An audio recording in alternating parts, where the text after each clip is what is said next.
Bahan Persekutuan Perempuan Wilayah GKI Pondok Indah mengenal Injil Matius. Pergilah dan lakukanlah.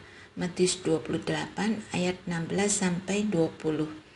Dan ke-11 murid itu berangkat ke Galilea, ke bukit yang telah ditunjukkan Yesus kepada mereka.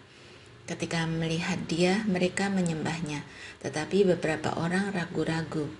Yesus mendekati mereka dan berkata, "Kepadaku telah diberikan segala kuasa di sorga dan di bumi. Karena itu, pergilah, jadikanlah semua bangsa muridku, dan baptislah mereka dalam nama Bapa dan Anak dan Roh Kudus. Dan ajarlah mereka melakukan segala sesuatu yang telah kuperintahkan kepadamu.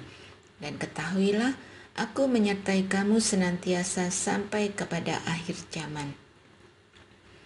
Inilah pesan Yesus kepada para murid, yaitu untuk melanjutkan dan menyebarkan karya keselamatan bagi dunia. Di dalam Injil Matius tidak diceritakan fase persiapan Yesus bersama para murid sebelum pengutusan, sehingga terkesan semua terjadi begitu cepat.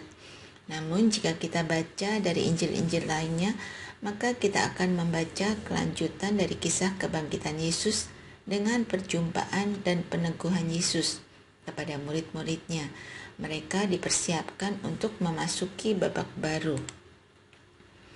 Kegagalan para murid bukanlah penghukuman tanpa akhir. Bagi Yesus, kegagalan adalah pembelajaran untuk para murid mengalami pertumbuhan iman. Murid gagal untuk dipercayai, tapi toh tetap diberi kepercayaan besar dari Allah, yaitu memberitakan Injil. Demikianlah cara Yesus bekerja. Ia memberi ruang untuk setiap orang bertumbuh.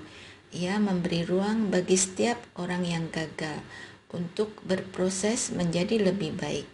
Ia tidak pernah menyerah kepada kita. Luar biasanya kasih Allah bagi kita. Pergilah dan lakukanlah. Tugas murid aktif bergerak dan bertindak. Tugas murid adalah berjuang dan berusaha di dalam kebenaran Injil. Tugas yang dipercayakan Allah kepada kita saat ini dalam kehidupan kita masing-masing. Jangan takut gagal, teruslah berusaha agar kuasa dan kebaikan Kristus dirasakan semakin banyak orang. Ketakutan adalah bagian dari proses, termasuk lewat pengalaman kegagalan, jadi lakukanlah terus. Walau kadang rasa takut menyelusup di hati.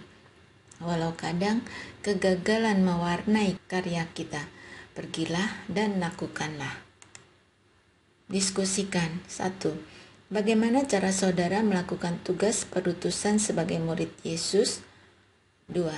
Apakah saudara pernah gagal? Bagaimana cara saudara mengatasinya? 3. Menurut saudara, hal-hal apa saja yang perlu diupayakan untuk melakukan tugas perutusan ini? Doakanlah. 1. Kesetiaan memberitakan Injil. 2. Kesediaan untuk terus bertumbuh dalam proses jatuh bangun melakukan tugas seorang murid.